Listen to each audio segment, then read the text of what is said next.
respected distinguished speakers in the dais, the President, Comrade V. Venkataya, dear comrades, friends, brothers and sisters, I salute to all.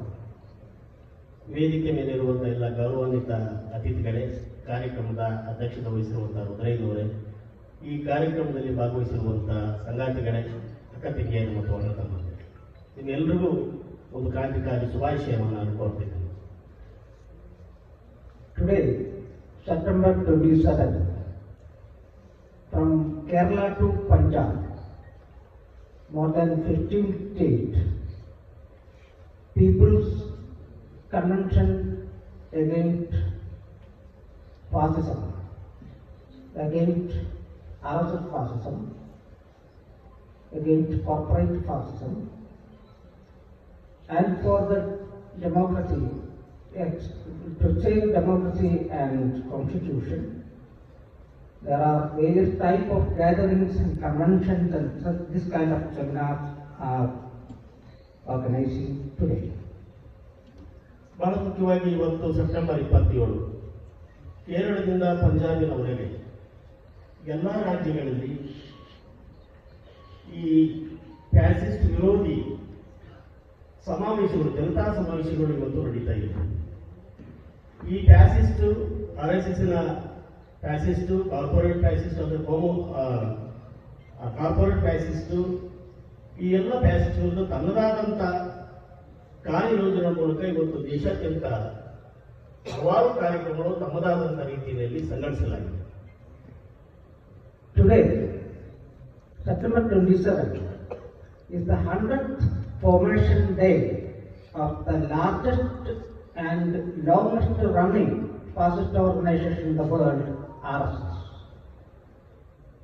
ಇವತ್ತು September 27 ಜಗತ್ತಿನ ಅತ್ಯಂತ ಆತಂಕವಾದಿ RSSನ 100 ವರ್ಷಗಳ ಒಂದು ಕಾರ್ಯಕ್ರಮ, ಜೊತೆಗೆ ಬಹಳ ದೊಡ್ಡ ದೀರ್ಘ 100 ವರ್ಷಗಳ ಕಾಲ ತನ್ನ ಕಾರ್ಯಚಟುವಟಿಕೆಯನ್ನು ಮಾಡ್ತಾ ಬಂದಿರುವಂತ ಸಂಘ ಪರಿವಾರದ ಒಂದು 100ನೇ ದಿನದ ಕಾರ್ಯಕ್ರಮ ಆಗಿದೆ.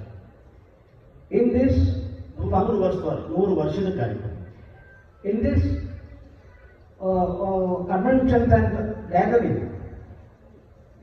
various sections in the society, like Democrats, minorities, oppressed caste, communist revolutionaries, socialists, whoever standing against fascism, whoever standing for democracy and secularism, is converging at one umbrella just for one agenda to resist fascism and save democracy and secularism. ಇವತ್ತೇನು 27ನೇ ತಾರೀಕು ಕಾರ್ಯಕ್ರಮಗಳನ್ನ ಸಮಾವೇಶಗಳು, ವಿಚಾರ ಸಂಕಿರಣಗಳು, ಹಲವಾರು ರೀತಿಯಲ್ಲಿ ಜನ ಸೇರಿ ಕಾರ್ಯಕ್ರಮಗಳು ಮಾಡ್ತಿದ್ದಾರೆ. ಈ ಕಾರ್ಯಕ್ರಮ ಒಂದೇ ಅಜೆಂಡಾ ಇಟ್ಟು ಕಾರ್ಯಕ್ರಮ ಮಾಡ್ತಿದ್ದಾರೆ. ಆ ಅಜೆಂಡಾ ಫ್ಯಾಸಿಸ್ಟ್ ವಿರೋಧಿ ಕಾರ್ಯಕ್ರಮ ಆಗಿದೆ. ಇದರಲ್ಲಿ ಸಮಾಜವಾದಿಗಳಿದ್ದಾರೆ, ಜಾತ್ಯತೀತರಿದ್ದಾರೆ, ಎಡಶಕ್ತಿಗಳಿದ್ದಾರೆ, ಕ್ರಾಂತಿಕಾರಿ ಎಡಶಕ್ತಿಗಳಿದ್ದಾರೆ. ಜೊತೆಗೆ ಈ ಜಾತ್ಯತೀತವಾದವನ್ನು ಪ್ರತಿಪಾದಿಸುವಂತ ಮತ್ತು ಕೋಮುವಾದವನ್ನ ವಿರೋಧ ಮಾಡುವಂತ ಎಲ್ಲ ಶಕ್ತಿಗಳು ಒಂದೇ ವೇದಿಕೆ ಹಿಡಿ ಬಂದು ಇವತ್ತು ಈ ಫ್ಯಾಸಿಸ್ಟ್ ವಿರೋಧಿ ಕಾರ್ಯಕ್ರಮವನ್ನ ಸಂಘಟಿಸಿ ಒಂದು ವೇದಿಕೆಗೆ ಬಂದಿದ್ದಾರೆ. Following days, some remaining states also such conventions and programs are going on, and will be converging or concluding on December 6th at Hyderabad at national level, all India level anti-fascist convention also planned. ಏನು ಇಲ್ಲಿ ತನಕ ಬಹುಶಃ ಇಡೀ ದೇಶಾದ್ಯಂತ ಇವತ್ತೇನು ಕಾರ್ಯಕ್ರಮಗಳನ್ನು ಮಾಡ್ತಿದ್ವಿ, fascist ವಿರೋಧಿ ಸಮಾವೇಶಗಳನ್ನು ಸಂಘಟಿಸಿದ್ವಿ. ಇದರ ಅಂತಿಮವಾಗಿ ಒಂದು ರಾಷ್ಟ್ರೀಯ ಮಟ್ಟದ ಸಮಾವೇಶವನ್ನ ಹೈದರಾಬಾದ್ನಲ್ಲಿ ಡಿಸೆಂಬರ್ 6ಕ್ಕೆ ಹೈದರಾಬಾದ್ನಲ್ಲಿ ದೊಡ್ಡ ಸಮಾವೇಶವನ್ನಾಗಿ ಕಾರ್ಯಕ್ರಮ ಮಾಡುವಂತ ಒಂದು ಯೋಜನೆಯನ್ನ ಇಟ್ಟುಕೊಂಡೆ ಇಂತಹ ಸಮಾವೇಶಗಳನ್ನ ಸಂಘಟಿಸಲಾಗ್ತಿದೆ. The one single goal is to unite all non-fascist and anti-fascist sections till defeating fascism in India and to regain India's soul, that secularism, democracy and coexistence and fraternity based on the socialist perspective. That is the single agenda for this process, and this anti-fascist section all over the country, in all areas, all streams, join together to resist and defeat fascism in the country and to regain India's the soul, that is democracy and secularism and fraternity. ಬಹಳ ಮುಖ್ಯವಾಗಿ ನಾವೇನು ಹಲವಾರು ಕಾರ್ಯಕ್ರಮಗಳನ್ನ, ಹಲವಾರು ಸಂಘಟನೆ, ಹಲವಾರು ವಿಚಾರಗಳ ಜೊತೆಯಲ್ಲಿ ಒಂದು ಸಂಘಟನೆಯಾಗಿ ಈ ಕಾರ್ಯಕ್ರಮ ಮಾಡುವ ಉದ್ದೇಶ ನಮ್ಮ ಎಲ್ಲ ವಿರೋಧಿಗಳು ಫ್ಯಾಸಿಸ್ಟ್ ವಿರೋಧಿ ನಿಲುವುಗಳೇ ಒಂದಾಗಿದೆ. ಆ ಫ್ಯಾಸಿಸ್ಟ್ ಅನ್ನ ಸೋಲಿಸಬೇಕಾಗಿದೆ. ಈ ದೇಶದ ಸಂವಿಧಾನ, ಜಾತ್ಯತೀತವಾದ ಪ್ರಜಾಪ್ರಭುತ್ವ ವ್ಯವಸ್ಥೆಯನ್ನ ಉಳಿಸುವ ಸಲುವಾಗಿ ಇಂಥ ಕಾರ್ಯಕ್ರಮಗಳನ್ನು ನಾವು ಮಾಡಲೇಬೇಕಾಗಿದೆ. ಜೊತೆಗೆ ಭಾರತ ದೇಶದ ಜಾತ್ಯತೀತವಾದ ಬಹುತ್ವವಾದವನ್ನ ನಾವು ಉಳಿಸಬೇಕಾದ್ರೆ ನಾವೆಲ್ಲರೂ ಕೂಡ ನಮ್ಮೊಳಗಿನ ಎಲ್ಲ ಸಣ್ಣ ಪುಟ್ಟ ಈ ಸಮಸ್ಯೆಗಳನ್ನು ಬಿಟ್ಟು ನಾವು ಒಂದು ವೇದಿಕೆಗೆ ಬರಲೇಬೇಕಾಗಿದೆ. As we know, as distinguished speakers already explained, the idea of India, the country is India, the historic India, the political India and geographic India, the idea of India is the unity in diversity, the diversity idea, stream, philosophies and viewpoints, like socialists, Gandhians, various streams of here in Karnataka, Basavanna, Hidayat, lot of people, socialists, and from Guru Nanak to Sri Narayana, from Punjab to Kerala, and Kabir, many streams of philosophical thoughts are healthy, by the healthy discourses created in India, that various type of cultures, various languages, various sections, various way of life together coexist in a very healthy and peaceful coexistence. That is the idea of India. That India's the soul itself is under threat under the rule of fascist, RSS-led fascist rule in the country more than last one decade. ಈಗಾಗಲೇ ಈ ಕಾರ್ಯಕ್ರಮವನ್ನು ಉದ್ಘಾಟಿಸಿ ಮಾತಾಡಿದಂಥ ಉದ್ಘಾಟಕರು ಈಗಾಗಲೇ ಅದನ್ನು ಹೇಳಿದ್ದಾರೆ. ಚಿಕ್ಕೋಡಿ ಜಿಲ್ಲೆಯವರು ಭಾರತ ಒಂದು ಬಹುತ್ವ ನೆಲೆಯನ್ನು ಹೊಂದಿರುವಂಥದ್ದು. ಇಲ್ಲಿ ಹಲವಾರು ದಾರ್ಶನಿಕರು ತಮ್ಮದಾದ ವಿಚಾರಗಳ ಮೂಲಕ, ಸಿದ್ಧಾಂತಗಳ ಮೂಲಕ, ತತ್ವದ ಆಧಾರದ ಮೇಲೆ ಭಾರತದಲ್ಲಿ ನೆಲೆಸಿ ಜೀವಿಸಿ ಒಗ್ಗಟ್ಟಾಗಿ ಈ ದೇಶವನ್ನು ಕಟ್ಟಿದರೆ ಅದನ್ನು ಮುನ್ನಡೆಸಿದರು. ಅಂತ ಒಂದು ಭಾರತಕ್ಕೆ ಇತ್ತೀಚಿನ ದಿನಗಳಲ್ಲಿ ಸುಮಾರು ಒಂದು ದಶಕದಿಂದ ಒಂದು ಆತಂಕ, ಒಂದು ಭಯ ಮತ್ತು ವಿಭಜನೆಯಂತಹ ಕಾರ್ಯಕ್ರಮಗಳು ನಡೀತಾ ಇದೆ. ಇದೆಲ್ಲವನ್ನು ನಾವು ಗಮನಿಸಬೇಕಾಗಿದೆ. ಅದಕ್ಕೆ ಅಪಾಯ ಬಂದಿದೆ. ಅಂದ್ರೆ ಭಾರತ ದೇಶದಲ್ಲಿ ಹಲವಾರು ಸಮಾಜವಾದ ಶಕ್ತಿಗಳು, ನಾರಾಯಣ್ ಗುರು ಅಂತವರು, ಕಬೀರ್ ಅಂತವರು, ಗುರುನಾನಕ್ ಅಂತವರು, ನಾರಾಯಣ್ ಗುರು, ಅಂಬೇಡ್ಕರ್, ಹಲವಾರು ಜನ ಏನು ಇಡೀ ದೇಶಾದ್ಯಂತ ಜನರಿದ್ರು. ಹಲವಾರು ತತ್ವಗಳು ವಿರೋಧ ಅಥವಾ ಭಿನ್ನಾಭಿಪ್ರಾಯಗಳ ಇದ್ದಾಗ್ಯೂ ಕೂಡ ಒಂದು ಬಹುತ್ವ ಭಾರತವನ್ನು ಉಳಿಸಿ ಬೆಳೆಸ್ಕೊಂಡು ಬಂದಿತ್ತು. ಅದು ಕೇರಳದಿಂದ ಪಂಜಾಬ್ ತನಕನೂ ಕೂಡ ಅಂತ ಒಂದು ದಾರ್ಶನಿಕರ ಈ ಸಿದ್ಧಾಂತ ಅಥವಾ ಹೊಂದಾಣಿಕೆ ಅಥವಾ ಐಕ್ಯತೆ ಇವತ್ತು ಭಂಗ ಬಂದಿದೆ. ಅದು ಕಾರಣ ಕಳೆದ ಒಂದು ದಶಕದಿಂದ ಇಂಥದ್ದೊಂದು ದಾರ್ಶನಿಕರಿಗೆ ಬಹಳ ದೊಡ್ಡ ಧಕ್ಕೆ ಬಂದಿದೆ ಅನ್ನೋದನ್ನು ನಾವು ನೆನಪಿನಲ್ಲಿಟ್ಕೊಳ್ಬೇಕಾಗಿದೆ. The document materialization of this concept is made after the nearly 2 centuries old anti-colonial freedom movement, more than before the 75 years ago, led by Mahavir Baba Saheb, Dr. Ambedkar, B.R. Ambedkar. We created a constitution which engulfing, accumulating all the streams and all the very soul of this idea of India. That was Indian Constitution was created, materialized 73 years ago. ಕಳೆದ 200 ವರ್ಷಗಳ ಹಿಂದೆ ಇದ್ದಂಥ ಈ ತತ್ವಗಳ ಆಧಾರದ ಮೇಲೆ ಇದ್ದಂಥದ್ದನ್ನ ಕಳೆದ 75 ವರ್ಷಗಳ ಹಿಂದೆ ಭಾರತ ದೇಶದ ಮಹಾಮೇಧಾವಿ ಮತ್ತು ದಾರ್ಶನಿಕರು ಬರಹಗಾರರಾದಂಥ ಡಾಕ್ಟರ್ B.R. ಅಂಬೇಡ್ಕರ್ ಅವರು ಭಾರತದ ಈ ಮಣ್ಣಿನ ಚರಿತ್ರೆಯನ್ನು ಅಧ್ಯಯನ ಮಾಡಿ ಇಲ್ಲಿಯ ಬಹುಭಾಷೆ, ಬಹುಸಂಸ್ಕೃತಿ, ಬಹು ಆರಾಧನೆ, ಬಹುಧರ್ಮಗಳು, ಬಹು ಜಾತಿಗಳ ಎಲ್ಲ ವಿಚಾರಗಳಿಗೆ ಅನ್ವಯಿಸುವಂತ ಒಗ್ಗಟ್ಟಿನಿಂದ ಜನ ಬದುಕಲಿಕ್ಕೆ ಬೇಕಾದಂತಹ ಒಂದು ಕಾನೂನನ್ನ, ಸಂವಿಧಾನವನ್ನ ಭಾರತಕ್ಕೆ ಇವತ್ತವರು ತಂದುಕೊಟ್ಟಿದ್ದಾರೆ. During the time of discussion of Indian Constitution, there was a strong debate and demand from the RSS that Indian Constitution to be created under the leadership of Dr. B.R. Ambedkar should be rejected and to be replaced by Manusmriti, which consider Dalit and other oppressed castes and women as subhuman, and the Brahminical ruling system is to be imposed. That is the undercurrent, the basis of the Manusmriti, which should be replaced in the Indian Constitution. RSS not only demanded but it insisted to execute, and also they struggled against Dr. B.R. Ambedkar, Nehru and Gandhi, and later they killed Gandhi also. ಬಹಳ ಮುಖ್ಯವಾಗಿ ಸಂವಿಧಾನದ ರಚನೆ ಏನು ಆರಂಭ ಆಗಲಿಕ್ಕೆ ಶುರುವಾಯಿತು, ಅಲ್ಲಿಂದ ಭಾರತ ದೇಶದ ಸಂವಿಧಾನವನ್ನ ವಿರೋಧ ಮಾಡ್ತಾನೆ ಹೋದರು.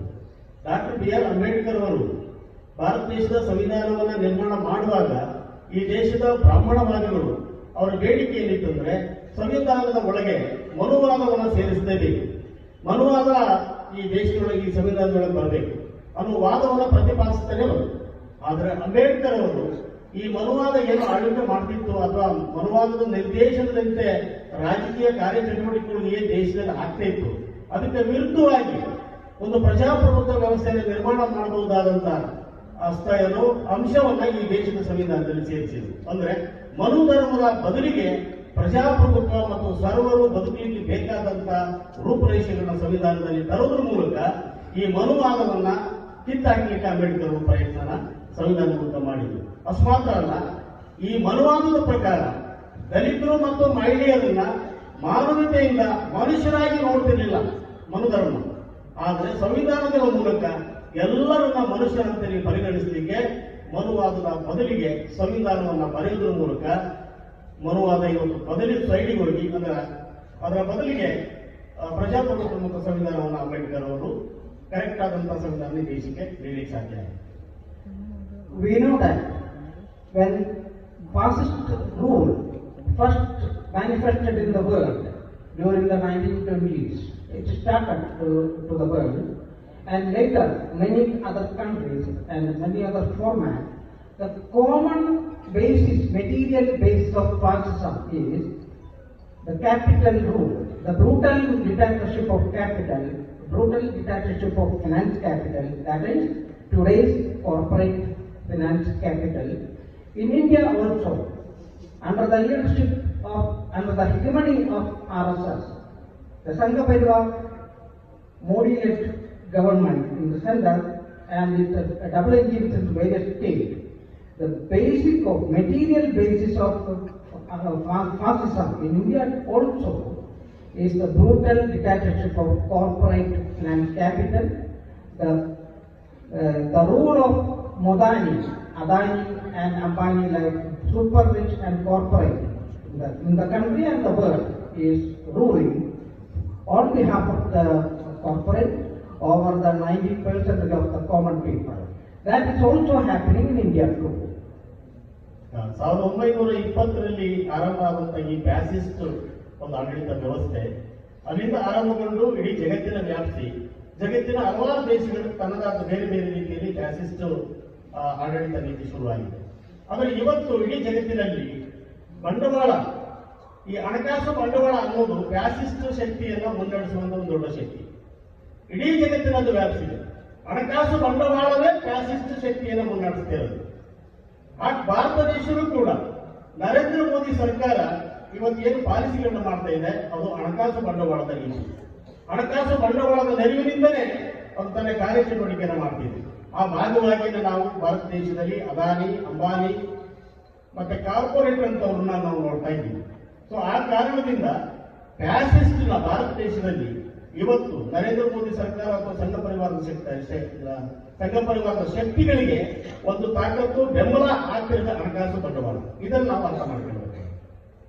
Since 2014, when RSS-led fascist rule started ruling in the country over the more than last 1 decade, what happened in India, the largest section of working class, especially 97% of unorganized sector, was totally pauperized. And now they are under the offensive of the poor labor code, which is devastating all the labor right and working class right, which was fought under the many years of struggle, which was devastated by the Modi fascist rule. 2014ರಿಂದ ಅಧಿಕಾರಕ್ಕೆ ಬಂದಂತ ಸಂಘ ಪರಿವಾರದ ಶಕ್ತಿ ದೇಶದ ಆಳ್ವಿಕೆ ಶುರು ಮಾಡಿದೆ. ಈ ಆಳ್ವಿಕೆ ಬಂದಂತ ನರೇಂದ್ರ ಮೋದಿ ನೇತೃತ್ವದ ಈ ಸರ್ಕಾರ ಹಲವಾರು ಕಾರ್ಮಿಕ ವಿರೋಧಿ ಕಾಯ್ದೆಗಳನ್ನು, ಉದಾಹರಣೆಗೆ ಹೋರಾಡಿ ಪಡೆದಂತ ಕಾರ್ಮಿಕ ಕಾಯ್ದೆಗಳು, 48 ಕಾರ್ಮಿಕ ಕಾಯ್ದೆಗಳು ಈ ದೇಶದಲ್ಲಿ ಹೋರಾಡಿ ಕಾರ್ಮಿಕರು ಪಡೆದಂತ ಕಾಯ್ದೆಗಳಿತ್ತು. ಆ ಕಾಯ್ದೆಗಳನ್ನೆಲ್ಲವನ್ನ ತೆಗೆದು ಇವತ್ತು 4 ಕಾರ್ಮಿಕ ಸಂಹಿತೆಗಳನ್ನಾಗಿ ಮಾಡೋದ್ರ ಮೂಲಕ ಬಂಡವಾಳವಾದದ ಪರ ಈ ಸರ್ಕಾರ ನಡೀತಿರೋದನ್ನ ನಾವು ಗಮನಿಸ್ತಾ ಇದ್ದೀವಿ. ಹಾಗಾಗಿ ಈ ಸರ್ಕಾರ, ಸಂಘ ಪರಿವಾರ ಸರ್ಕಾರ, ಒಂದು ದಶಕದಿಂದ ದುಡಿಯುವ ವರ್ಗದ ಜನರ ಮೇಲೆ ಒಂದು ದುರ್ದಾಳಿಯನ್ನು ಮಾಡ್ತಾ ಇದೆ. ಉದಾಹರಣೆಗೆ ದುಡಿಯುವ ವರ್ಗದ ಸೆಕ್ಟರ್ ಅಂತ ಕರಿತೀವಿ. ದುಡಿಯುವ ವರ್ಗದ ಕ್ಷೇತ್ರ, ಕಾರ್ಮಿಕ ದುಡಿತಿರುವ ಕ್ಷೇತ್ರದಲ್ಲಿ ಪರ್ಮನೆಂಟ್ ಆದ ಒಂದು ಕಾಯಂ ನೌಕರಿ ಇರಲಾರ್ದೇ ಕಾಂಟ್ರಾಕ್ಟ್ ಬೇಸಿಕ್ನಾದಂತ ಕೆಲಸಗಳನ್ನು ತರಲಿಕ್ಕೆ ಅದು ಸಾಧ್ಯ ಆಗಿದೆ. ಇದರ ಅರ್ಥ ಏನಂದ್ರೆ ಹಣಕಾಸು ಬಂಡವಾಳದ ನೀತಿಗಳನ್ನ ನರೇಂದ್ರ ಮೋದಿ ಸರ್ಕಾರ ಜಾರಿ ಮಾಡ್ತಾ ಇದೆ ಅನ್ನೋದನ್ನ ನಾವು ಅರ್ಥ ಮಾಡ್ತೇವೆ. Under this rule, the Indian peasantry, not only the poor and the farmers, even the rich person, even the land owning person was under the crisis, severe crisis, and they had to fight the biggest ever struggle in the history of peasant struggle in the world against 3 draconian laws against farmers. It is only for serving corporate all over the world and in the country. So the Indian large sections of Indian peasantry, the entire stream of Indian peasantry are under attack under the rule of RSS-led Modi rule, fascist rule. ಇಲ್ಲಿ ಕೃಷಿ ಕ್ಷೇತ್ರದಲ್ಲೂ ಕೂಡ ಇವತ್ತು ಸಣ್ಣ ರೈತರಿಂದ ದೊಡ್ಡ ರೈತರ ತನಕ ಕೃಷಿ ಕ್ಷೇತ್ರದಲ್ಲಿ ಅವರು ಬಹಳ ದೊಡ್ಡ ಸಮಸ್ಯೆ ಎದುರಿಸ್ತಾ ಇದ್ದಾರೆ. ಇದಕ್ಕೆ ಕಾರಣ ಏನಂತ ಹೇಳಿದ್ರೆ, ಕೃಷಿ ಕ್ಷೇತ್ರವನ್ನ ಬಂಡವಾಳಿಗರ ಕೈಗೆ ಕೃಷಿ ಕ್ಷೇತ್ರವನ್ನ ಕೊಟ್ಟಿದೆ ಪ್ರಮುಖವಾದ ಕಾರಣ. ನಿಮಗೆ ಗೊತ್ತಿದೆ, ಕಳೆದ ಈ ಭಾರತ ದೇಶದ ಎಲ್ಲ ರೈತರು, ದೊಡ್ಡವರು ಸಣ್ಣವರು, ಸಣ್ಣ ರೈತರು, ಶ್ರೀಮಂತ ರೈತರೆಲ್ಲ ಸೇರಿ ಬಹಳ ಒಂದು ಚಾರಿತ್ರಿಕವಾದಂತಹ ಹೋರಾಟವನ್ನೇ ನರೇಂದ್ರ ಮೋದಿ ಸರ್ಕಾರದ ವಿರುದ್ಧ ಮಾಡಬೇಕಾಗಿ ಬಂತು. ಹಾಗಾಗಿ ಕೃಷಿ ಕ್ಷೇತ್ರನೂ ಕೂಡ ಈ ಸಂಘ ಪರಿವಾರದ ಸರ್ಕಾರ ಕೃಷಿ ಕ್ಷೇತ್ರದ ಮೇಲೂ ಕೂಡ ದಾಳಿಯನ್ನು ಮುಂದುವರಿಸಿದೆ. And under this rule, the biggest ever offensive of the Indian ruling class, Indian government against the people of the country, the GST, that is a corporate ruling system over the cabinet, over the upper and lower house of the country. A ruling corporate system is imposed, that is GST. Under GST, not only the small common people, but the small and the medium level traders, business people also under perish, and they were also under attack. This GST also for the service of the corporate, which is just less than 5% of the big and large corporate sections only. ಬಹಳ ಮುಖ್ಯವಾಗಿ ಸಂಘ ಪರಿವಾರದ ಶಕ್ತಿ ಏನಿದೆ ನರೇಂದ್ರ ಮೋದಿ ಸರ್ಕಾರ, ಇದು GSTಯನ್ನ parliament, Rajya Sabha ಮತ್ತು ಲೋಕಸಭೆಯಲ್ಲಿ ಎರಡನ್ನೂ ಕೂಡ ಕಾಯ್ದೆಯಾಗಿ ಮಾರ್ಪಡಿಸಿದೆ. ಇದರ ಮೂಲಕ ಏನಾಯ್ತಂದ್ರೆ ಸಣ್ಣ ವ್ಯಾಪಾರಸ್ಥರು, ಮಧ್ಯಮ ವರ್ಗದ ವ್ಯಾಪಾರಸ್ಥರು ಇದರ ದಾಳಿಗೆ ಸಿಗಬೇಕಾಗಿದೆ. ಸಣ್ಣ ರೈತರಿಂದ, ಸಣ್ಣ ಸಾಮಾನ್ಯ ಜನರಿಂದ ಹಿಡಿದು ಸಣ್ಣ ವ್ಯಾಪಾರಿಗಳು, ಮಧ್ಯಮದ ವ್ಯಾಪಾರಿಗಳು ಕೂಡ ಈ GST ದಾಳಿಯಿಂದ ತಪ್ಪಿಸೋದಿಲ್ಲ. ಆದ್ರೆ ಇದರ ಅನುಕೂಲ, GST ಅನುಕೂಲ ಆಗಿದೆ ಯಾರಿಗೆ ಅಂತ ಕೇಳಿದ್ರೆ 5% ಇರುವಂತಹ ಶ್ರೀಮಂತ ವರ್ಗಕ್ಕೆ ಈ GST ಅನುಕೂಲ ಆಗಿದೆ.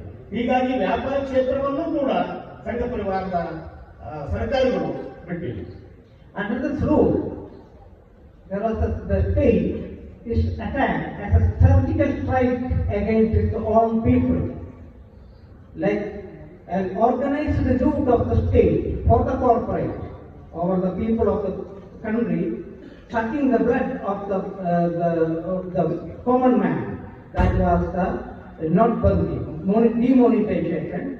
It is under the cover of capturing the black money. In fact, it was a whitening process of the black money of the corporate. by looting the common people. The Indian common people, the cash money is their common exchange that was captured by the organized loot. The crores of trillions of rupees was looted and for the sake of the corporate, and that was the largest ever surgical strike of the common man by the government of the fascist government under the RSS-led Modi government. ಇನ್ನೊಂದು ಬಹಳ ಪ್ರಮುಖವಾದದ್ದು, ಸಾಮಾನ್ಯ ಜನರ ಮೇಲೆ ಯುದ್ಧದ ರೀತಿಯಲ್ಲಿ ತಾವು ಜನ ಕೂಡಿಟ್ಟ ಹಣದ ಮೇಲೆ ನೋಟಿನ ಅಮಾನ್ಯೀಕರಣ ಮಾಡೋದ್ರ ಮೂಲಕ ಹಣವನ್ನೆಲ್ಲ ಸಂಗ್ರಹ ಮಾಡಿ, ಅಲ್ಲಿದ್ದ ಜನರಿಗೆ ಕೇಳಿದ ಹಣವನ್ನೆಲ್ಲ ಸಂಗ್ರಹ ಮಾಡಿ, ಶ್ರೀಮಂತರಿಗೆ ಬೇಕಾದಂತ ಕಾರ್ಪೊರೇಟ್ಗೆ ಬೇಕಾದಂತ ಅನುಕೂಲಗಳನ್ನ ಮಾಡಿ, ಜನರಿಗೆ ಸಂಗ್ರಹ ಮಾಡಿಟ್ಟಂತ ಹಣವನ್ನೆಲ್ಲ ಒಂದು ರೀತಿ ಸಂಗ್ರಹ ಮಾಡಿ ಜನರಿಗೆ ಮೋಸ ಮಾಡಿದ್ರು, ಅನ್ಯಾಯನ ಮಾಡಿದ್ರು.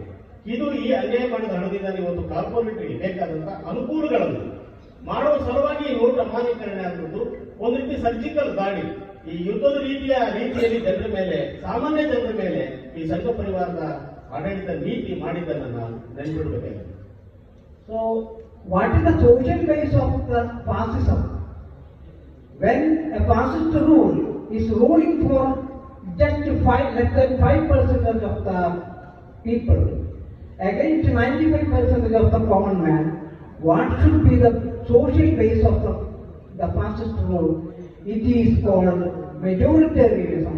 Under majoritarian communal polarization, it rules for the few people against large section. So why majoritarianism means it is against phobia or the other. It's a polarization of the majority people against fearing the largest minorities in the country, saying that they are the terror, they are the cause of our adoption, so we should be united.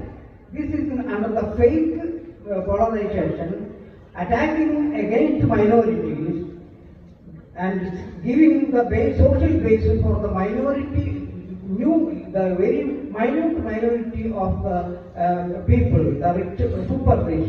That is the social base of the fascism all over the country, and in India also that is happening last more than 1 decade.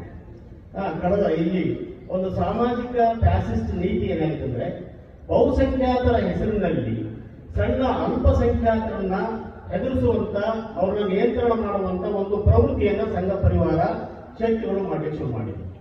ಅಂದ್ರೆ ಬಹುಸಂಖ್ಯಾತ ಜನ ಏನಿದ್ದಾರೆ ಅಥವಾ ಬಹುಸಂಖ್ಯಾತರ ತೀರ್ಮಾನವೇ ಅಂತಿಮ ಅನ್ನುವ ರೀತಿಯಲ್ಲಿ ಅವರ ಹೇಳದಾಗೆ ಸಣ್ಣ ಶಕ್ತಿಗಳಿದ್ದಾವಲ್ಲ ಅವೆಲ್ಲರೂ ಕೂಡ ಕೇಳಬೇಕು ಅನ್ನೋ ರೀತಿಯಲ್ಲಿ ಸಂಘ ಪರಿವಾರ, ಅದರಲ್ಲೂ ಬಹಳ ಮುಖ್ಯವಾಗಿ ನಾವು ಅಲ್ಪಸಂಖ್ಯಾತರನ್ನು ತೆಗೆದು ಈ ಅಲ್ಪಸಂಖ್ಯಾತರ ಮೇಲೆ ಬಹುಸಂಖ್ಯಾತರನ್ನ ಎತ್ತಿಕಟ್ಟುವಂತ ಕಾರ್ಯಯೋಜನೆಯನ್ನ ಸಂಘ ಪರಿವಾರ ಇವತ್ತು ಮಾಡ್ತಾ ಇದೆ. ಇದೇ ಫ್ಯಾಸಿಸ್ಟ್ನ ಒಂದು ಕಾರ್ಯಚಟುವಟಿಕೆ ಅನ್ನೋದನ್ನ ನಾವು ಗಮನಿಸಬೇಕಾಗಿದೆ. ಇದು ಜಗತ್ತಿನಾದ್ಯಂತ ಇದೆ. ಬಹುಸಂಖ್ಯಾತರ ಹೆಸರಿನಲ್ಲಿ ಅಲ್ಪಸಂಖ್ಯಾತರನ್ನ ನಿಯಂತ್ರಣದಲ್ಲಿಡುವ ಅಥವಾ ನಿಯಂತ್ರಿಸುವ ಯೋಜನೆ ರೂಪಿಸುವುದು ಭಾರತ ದೇಶದಲ್ಲ, ಜಗತ್ತಿನಲ್ಲೆಲ್ಲವೂ ಇದೆ. ಅಂಥದ್ದೇ ಸಮಸ್ಯೆ ಭಾರತ ದೇಶದಲ್ಲಿ ಕಳೆದ 1 ದಶಕದಿಂದ ಬಹುಸಂಖ್ಯಾತರನ್ನ ಓಲೈಸಿ ಅಲ್ಪಸಂಖ್ಯಾತರನ್ನ ನಿಯಂತ್ರಿಸುವ ಅಥವಾ ಆತಂಕದಲ್ಲಿಡುವ ಒಂದು ಯೋಜನೆಯನ್ನ ಸಂಘ ಪರಿವಾರ ಸರ್ಕಾರ ಈ ದೇಶದಲ್ಲಿ ಮಾಡ್ತಾ ಇದೆ. So in this concept, they create many misinformation on history and truth, and they are creating a pseudo history and pseudo post-truth, saying that Muslims are the other and Muslims are the enemy. Not only Muslims, Christians and other minorities, religious minorities, and such a way that they are making a mono-religious imposition, which is against the concept of India, like the distinguished speakers already explained.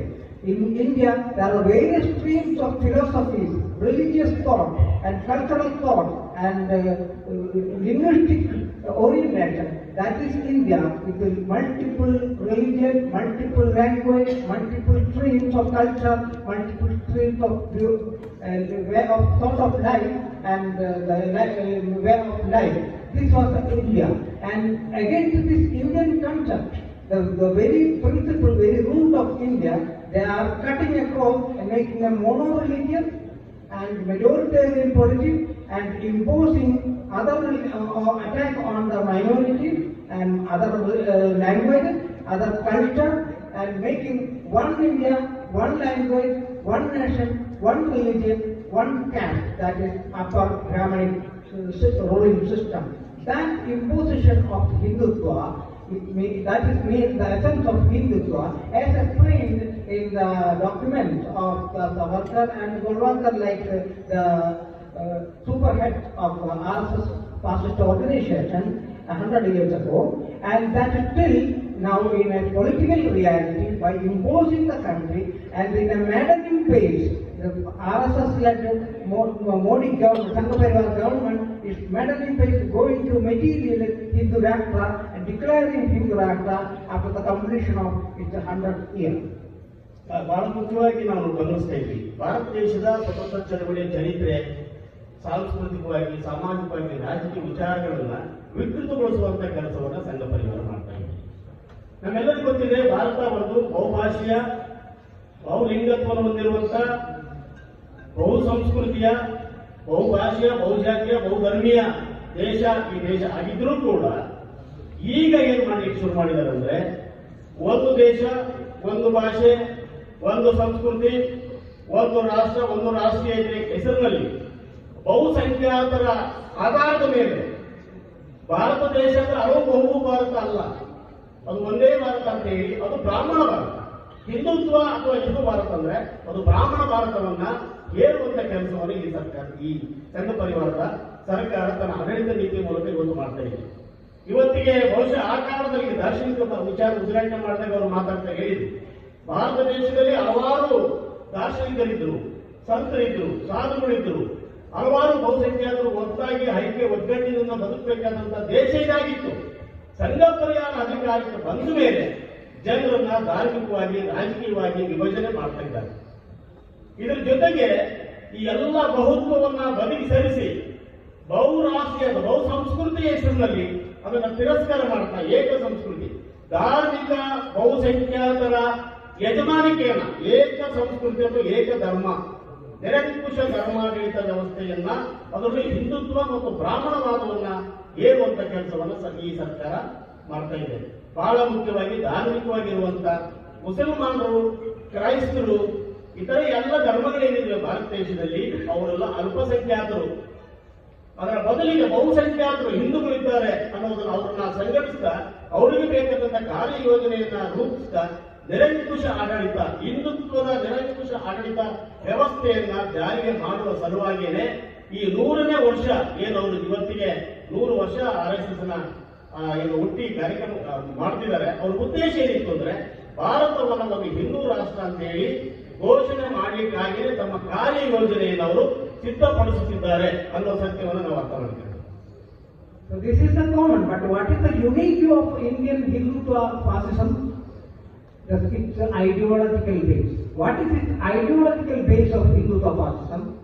It is very minority ideology, that is Manusmriti, as I mentioned in the beginning, that RSS demanded Manusmriti to replace the Indian constitution. What is the ideology, which is the ideological base of RSS, ideological base of Hindutva fascism, which is outcasting the most of the so-called Hindu religious stream, but the imposition of the rule of Brahmanic upper caste section over the large majority of Indian people, not only the Hindu, so-called Hindu stream, but the other section also. So this is the ideological base of Hindu Rashtra, ideological base of RSS, ideological base of Hindutva fascism. ಬಹಳ ಮುಖ್ಯವಾಗಿ Bharat ದೇಶದಲ್ಲಿರುವಂತಹ Hindutva fascism, ಇದರ ಸೈದ್ಧಾಂತಿಕತೆ ಏನು? ಇದು ಒಂದು ಈಗಾಗಲೇ ನಾವು ನೋಡಿದ್ದೀವಿ, ಸಂವಿಧಾನ ರಚನೆಗಿಂತ ಮೊದಲು ಅವರು ಮನುಸ್ಮೃತಿಯನ್ನು ಈ ದೇಶದ ಸಂವಿಧಾನ ಆಗಬೇಕು ಅನ್ನುವ ವಾದವನ್ನು ಪ್ರತಿಪಾದಿಸಿದ ಸಿದ್ಧಾಂತ ಒಂದಾಗಿದೆ. ಭಾರತ ದೇಶದ ಸಂವಿಧಾನ, ಭಾರತ ದೇಶದ ಪ್ರಜಾಪ್ರಭುತ್ವ ವ್ಯವಸ್ಥೆಯನ್ನು ನಾವು ಒಪ್ಪುವುದಿಲ್ಲ.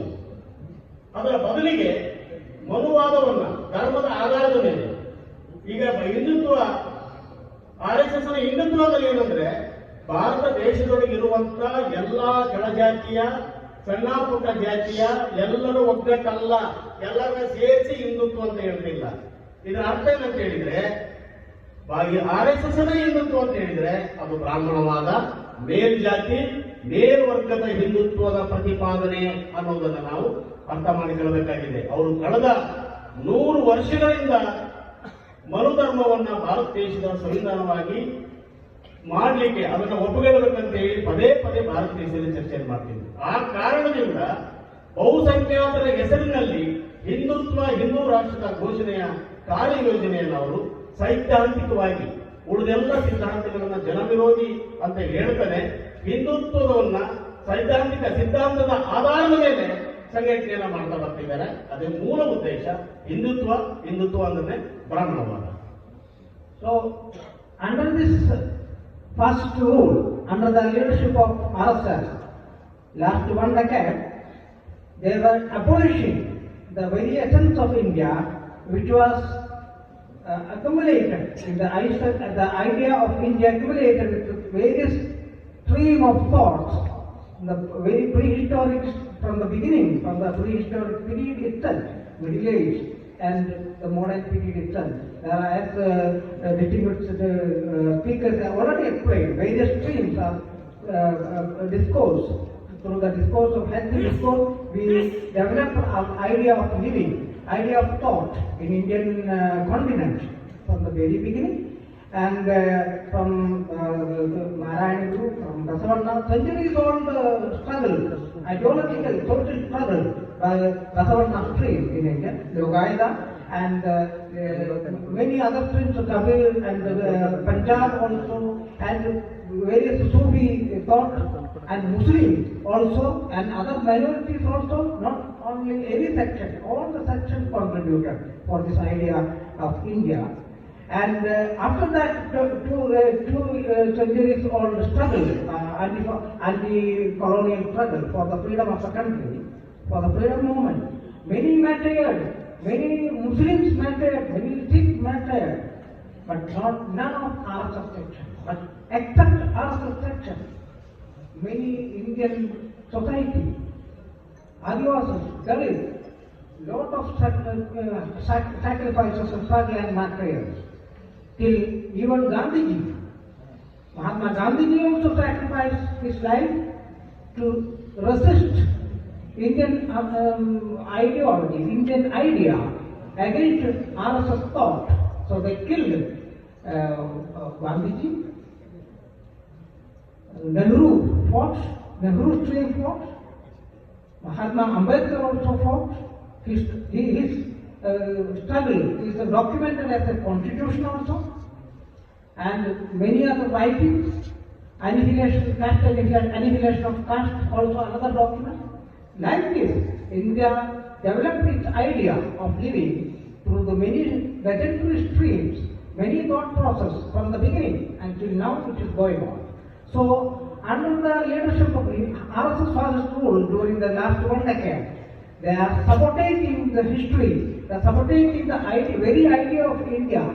So we have to resist, we have to unite all sections, workers, peasantry, minorities, socialists, democrats, all the non-fascist ruling parties, political parties, mainstream parties, oppressed caste, Dalits, Ambedkarites, Adivasi sections, youth, women, students, everybody, and environmental movements, everybody should unite to resist, to fight against fascism, to sustain Indian constitution, to save Indian democracy, the soul of India, and to completely defeat RSS fascism, not only from the rule, but the street of Indian fascism is not only in the political state rule, but also in the street. Every sphere of social sphere, the fascism, Hindutva fascist ideology is ruling. So against this, everybody, every stream to unite under one agenda and to move again till it completely defeats from the country. ಬಹಳ ಮುಖ್ಯವಾಗಿ ಈಗಾಗಲೇ ಮಾತಾಡಿದಂತ ಉದ್ಘಾಟನೆ ಮಾಡುವಂತವ್ರು ಮಾತಾಡಿದ್ರು. ಭಾರತ ದೇಶದ ಚರಿತ್ರೆ ಏನಿತ್ತು ಅಂತ ಹೇಳಿದ್ರೆ, ಭಾರತ ದೇಶದಲ್ಲಿ ಕಬೀರ್, ನಾರಾಯಣ್ ಗುರು, ಅಂಬೇಡ್ಕರ್, ಗಾಂಧಿ, ನೆಹರು, ಇನ್ನು ಹಲವಾರು ಜನ ಈ ದಾರ್ಶನಿಕರು, ಹೋರಾಟಗಾರರು ಹಲವಾರು ಭಿನ್ನಾಭಿಪ್ರಾಯ ವಿಚಾರಗಳ ಮೂಲಕ ಇದ್ರೂ ಕೂಡ ಒಗ್ಗಟ್ಟಾಗಿ ಈ ದೇಶ ಕಟ್ಟಲಿಕ್ಕೆ ಪ್ರಯತ್ನ ಮಾಡಿದ್ದಾರೆ. ಹಲವಾರು ಜನ ಪ್ರಯತ್ನ ಮಾಡಿದ್ದಾರೆ. ನಾವು ಸ್ವತಂತ್ರ ಚಳವಳಿಯಲ್ಲಿ ನಾವು ನೋಡಿದಾಗ, ಸ್ವತಂತ್ರಕ್ಕಾಗಿ ಹೋರಾಟ ಆರಂಭ ಆದಾಗ ಆ ಚಳವಳಿಯಲ್ಲಿ ಹಲವಾರು ಜನ ಮುಸ್ಲಿಮ್ಸ್, ಅಂದಾಜು 64,000 ಜನ ಮುಸ್ಲಿಮರು ಹುತಾತ್ಮರಾಗಿರೋದನ್ನ ನಾವು ಇಂಡಿಯಾ ಗೇಟ್ ಅಲ್ಲಿ ನೋಡಿದ್ವಿ. ಅಲ್ಲಿ ಹೆಸರುಗಳು ಕೂಡ ಹಾಕಿದ್ದಾರೆ. ಆದರೆ ಜೊತೆಗೆ ಈ ದೇಶದ ರೈತರು, ಕಾರ್ಮಿಕರು, ವಿದ್ಯಾರ್ಥಿಗಳು, ಯುವಜನರು, ಮಹಿಳೆಯರು ಎಲ್ಲರೂ ಸ್ವತಂತ್ರ ಚಳವಳಿಯಲ್ಲಿ ಹೋರಾಟ ಮಾಡಿ ಹುತಾತ್ಮರಾಗಿದ್ದಾರೆ. ಸಣ್ಣ ಜಾತಿಯವರಿಂದ ದೊಡ್ಡ ಜಾತಿ ತನಕ ಹೋರಾಟ ಮಾಡಿದ್ದಾರೆ. ಆದರೆ ಆ ಸ್ವತಂತ್ರ ಚಳವಳಿಯಲ್ಲಿ ಸಂಘ ಪರಿವಾರದ ಒಂದೇ ಒಂದು ಶಕ್ತಿ ಸ್ವತಂತ್ರ ಚಳವಳಿಯಲ್ಲಿ ಹುತಾತ್ಮರಾಗಿಲ್ಲ, ಹೋರಾಟದಲ್ಲಿ ಭಾಗವಹಿಸಿಲ್ಲ. ಆದರೆ ಸ್ವಾತಂತ್ರ್ಯದ ನಂತರ, ಸ್ವಾತಂತ್ರ್ಯ ಚಳವಳಿಯ ನಂತರ RSS ನ ಚಟುವಟಿಕೆ ಏನಾಗಿದೆ ಅಂದ್ರೆ, ಎಲ್ಲ ಚರಿತ್ರೆಗಳನ್ನ ಬದಲಾಯಿಸುವಂತ, ಎಲ್ಲ ಹೋರಾಟದ ಇತಿಹಾಸವನ್ನ ಬದಲಾಯಿಸುವಂತ, ಎಲ್ಲ ಸತ್ಯವನ್ನ ಮರೆಮಾಚಿ ಸುಳ್ಳನ್ನು ಹೇಳುವಂತ, ಎಲ್ಲ ಸಾಂಸ್ಕೃತಿಕ ಭಿನ್ನ ಸಂಸ್ಕೃತಿಗಳನ್ನ ಬದಿಗಿಟ್ಟು ಏಕ ಸಂಸ್ಕೃತಿಯನ್ನು ಪ್ರತಿಪಾದಿಸಿದ ಭಾರತ ದೇಶದ ಜನತೆಯ ಏಕತೆಯನ್ನ, ಐಕ್ಯತೆಯನ್ನ ವಿಭಜಿಸಿ ದೇಶವನ್ನ ವಿಭಜನೆ ಮಾಡೋ ಕಡೆಗೆ ಅವರು ತಗೊಂಡು ಹೋಗ್ತಿದ್ದಾರೆ. ಸೊ ಇಂಥ ಸಂದರ್ಭದಲ್ಲಿ ನಾವು ಹಲವಾರು ಸಮಾಜವಾದಿಗಳಿದ್ದೀವಿ, ಲೋಹಿಯವಾದಿಗಳಿದ್ದೀವಿ, ಸಾಂಸ್ಕೃತಿಕ ಬೇರೆ ತತ್ವಗಳನ್ನ ಇಟ್ಕೊಳ್ಳೋರಿದ್ದೀವಿ, ನಾವು ಹಲವಾರು ಈ ಎಡಶಕ್ತಿಗಳಿದ್ದೀವಿ, ದಲಿತ ಸಂಘಟನೆಗಳಿದ್ದಾರೆ, ಎಡಶಕ್ತಿಗಳಿದ್ದಾರೆ, ಸಮಾಜವಾದಿ ಶಕ್ತಿಗಳಿದ್ದಾರೆ. ದೇಶವನ್ನ ವಿಮೋಚನೆ ಮಾಡಲಿಕ್ಕೆ ಫ್ಯಾಸಿಸ್ಟರು ಇರಲಾರಬಾರದು, ಈ ದೇಶದಲ್ಲಿ ಫ್ಯಾಸಿಸ್ಟ್ ಆಡಳಿತ ವ್ಯವಸ್ಥೆ ನಾಶ ಆಗಬೇಕನ್ನುವ ಎಲ್ಲ ರಾಜಕೀಯ ಮುಖ್ಯವಾಹಿನಿಯಲ್ಲಿ ಕೆಲಸ ಮಾಡುವಂತ ರಾಜಕೀಯ ಸಂಘಟನೆಗಳಿದ್ದಾವೆ, ರಾಜಕೀಯ ಪಕ್ಷಗಳಿದ್ದಾವೆ. ಫ್ಯಾಸಿಸ್ಟ್ ವ್ಯವಸ್ಥೆಯ ವಿರುದ್ಧ ಹೋರಾಟ ಮಾಡುವಂತ ನಾವೆಲ್ಲರೂ ಕೂಡ ಈ ಫ್ಯಾಸಿಸ್ಟ್ ನ ಸೋಲಿಸಬೇಕಾದ್ರೆ ನಾವು ಒಂದು ವೇದಿಕೆಗೆ ಬರಲೇಬೇಕಾಗಿದೆ. ಕಾರಣ ಏನಂದ್ರೆ, ಫ್ಯಾಸಿಸ್ಟ್ ಇವೆಲ್ಲ ಬದಲಾವಣೆ ಮೂಲಕ ಸುಳ್ಳನ್ನ ಸಮಾಜಕ್ಕೆ ಹೇಳ್ತಿದ್ದಾರೆ.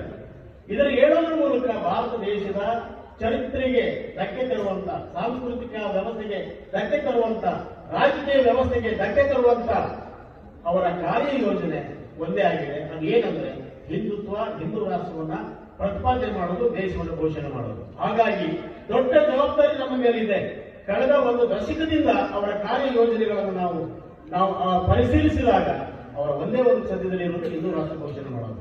ಹಾಗಾಗಿ ನಾವು ನಮ್ಮ ಹಲವಾರು ಭಿನ್ನಾಭಿಪ್ರಾಯಗಳಿದ್ದಾಗೆ ಈ ಹಿಂದೆ ಇದ್ದಂತ, ಸ್ವತಂತ್ರ ಪೂರ್ವದಲ್ಲಿದ್ದಂತ ಎಲ್ಲ ನಮ್ಮ ಐಕ್ಯತೆ, ದಾರ್ಶನಿಕರ ವಿಚಾರಗಳನ್ನ ಒಂದು ಸೇರಿಸತಕ್ಕಂಥ ದೊಡ್ಡ ಜವಾಬ್ದಾರಿ ನಮ್ಮ ಹೆಗಲ ಮೇಲಿದೆ. ನಾವು ಸಮಾಜವಾದಿಗಳು, ರೈತರು, ಕಾರ್ಮಿಕರು, ವಿದ್ಯಾರ್ಥಿಗಳು, ಯುವಜನರು, ರೈತ ಸಂಘಟನೆಯವರು, ದುಡಿಯುವ ವರ್ಗದ ಶಕ್ತಿಗಳೇನಿದ್ದೀವಿ, ನಾವು ಒಂದು ಸಾಲಿಗೆ ಬರಬೇಕು. ಫ್ಯಾಸಿಸ್ಟ್ ವಿರೋಧಿ ಹೋರಾಟಗಳ ಮಾಡೋದ್ರ ಮೂಲಕ ಅವರ ವಾದಗಳನ್ನ, ಅವರ ಕಾರ್ಯಯೋಜನೆಯನ್ನ ಸೋಲಿಸಲಿಕ್ಕೆ ನಾವು ಮುಂದಾಗಲೇಬೇಕಾಗಿದೆ. ಅದೊಂದೇ ನಮಗೆ ಉಳಿದಿರುವಂತ ದಾರಿ. ಸೊ ಹಾಗಾಗಿ ಬಹಳ ದೊಡ್ಡ ಶಕ್ತಿಯಾಗಿ 100 ವರ್ಷ ಪೂರೈಸಿರುವಂತಹ RSS ನ ಫ್ಯಾಸಿಸ್ಟ್ ನೀತಿಯ ವಿರುದ್ಧ ನಮ್ಮ ಐಕ್ಯ ಹೋರಾಟಕ್ಕೆ ನಾವೆಲ್ಲ ಸಿದ್ಧಗೊಳ್ಳಬೇಕಾಗಿದೆ. Under this perspective, we extend our support to the movement led by Rahul Gandhi against vote choice and any other movements against the destruction of the caste reservation, of the fascist rule, Brahminic rule, and any other movement which is against farmers movement, workers movement, against the fascist rule. We extend the unconditional support to all the such movements, people's movements in all streets. Same way, in all states, all these sections, all the non-fascist sections, all the sections who are not looking to fascist, come under one umbrella, unite, and under this one agenda, fight against fascism till it is defeated from the state rule and street rule. So let us work together, let us unite together in these darkest days of the Indian history, and we shall unitedly regain the Indian soul and the Indian constitution and Indian democracy. The constitution is basically under the principle of democracy, secularism, fraternity, and coexistence. So let us fight together to save India, save Constitution, until the fascist rule is defeated from all the sphere of this country. ಬಹಳ ಮುಖ್ಯವಾಗಿ ಭಾರತ ದೇಶದಲ್ಲಿ ಯಾವೆಲ್ಲ ಶಕ್ತಿಗಳು fascist ವಿರೋಧಿ ಹೋರಾಟಗಳನ್ನ ಮಾಡಲಿಕ್ಕೆ ಶುರು ಮಾಡ್ತಾರೆ, ಜೊತೆಗೆ ಈ ಸಾಮಾಜಿಕ ಮೀಸಲಾತಿ ವ್ಯವಸ್ಥೆ ವಿರುದ್ಧ ಏನು ಸಂಘ ಪರಿವಾರ ವಿರೋಧ ಮಾಡ್ತಿದ್ದಾರೆ, ಅದ್ರ ವಿರುದ್ಧ ಯಾರೆಲ್ಲ ಹೋರಾಟಗಳು ಮಾಡ್ತಾರೆ, ಅದು ರಾಹುಲ್ ಗಾಂಧಿ ಆಗಿರ್ಲಿ, ಇನ್ನು ಯಾರೇ ಆಗಿರ್ಲಿ, ಫ್ಯಾಸಿಸ್ಟ್ ವಿರೋಧಿ ಹೋರಾಟವನ್ನ ಯಾರು ಸಂಘಟಿಸ್ತಾರೆ ಆ ಫ್ಯಾಸಿಸ್ಟ್ ಜೊತೆ ನಾವು ಯಾವುದೇ ಷರತ್ತುಬದ್ಧ ಇಲ್ಲದೇ ಆಯ್ಕೆ ಕೊಡಬೇಕಾಗಿದೆ. ಯಾಕಂದ್ರೆ ಫ್ಯಾಸಿಸ್ಟ್ ನಮ್ಮೆಲ್ಲರ ಎನಿಮಿಗಳು, ಅಂದ್ರೆ ನಮ್ಮೆಲ್ಲರ ಶತ್ರುಗಳು ಈ ಆಂಟಿ ಫ್ಯಾಸಿಸ್ಟ್, ಹಿಂದುತ್ವ ಫ್ಯಾಸಿಸ್ಟ್ ಆಗಿದೆ ಭಾರತ ದೇಶದಲ್ಲಿ. ಅದನ್ನು ಸೋಲಿಸಬೇಕಾದ್ರೆ ನಾವು ಬಿಡಿಯಾಗಿ ಹೋರಾಟಗಳನ್ನ ಮಾಡ್ಲಿಕ್ಕೆ ಸಾಧ್ಯತೆ ಇಲ್ಲ. ನಮ್ಮ ಗುರಿ ಉದ್ದೇಶ ಒಂದೇ, ಭಾರತ ದೇಶದ ಹಿಂದುತ್ವ ಫ್ಯಾಸಿಸ್ಟ್ ವ್ಯವಸ್ಥೆಯನ್ನ ಸೋಲಿಸುವುದನ್ನು ಕಿತ್ತೊಗೆಯಿರಿ.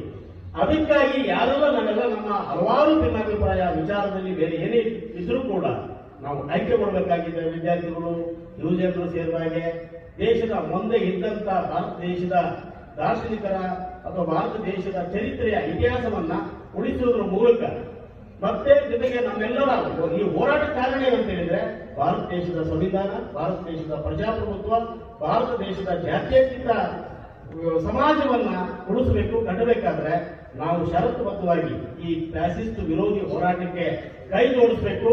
ಆ ಕೈ ಜೋಡಿಸಿ ಹಿಂದುತ್ವ ಫ್ಯಾಸಿಸ್ಟ್ ವ್ಯವಸ್ಥೆಯನ್ನ ಸೋಲಿಸಲಿಕ್ಕೆ ನಾವು ಮುಂದಾಗಬೇಕು ಅನ್ನೋದು ನಮ್ಮೆಲ್ಲರೂ ಕರೆ ಆಗಬೇಕಾಗಿದೆ.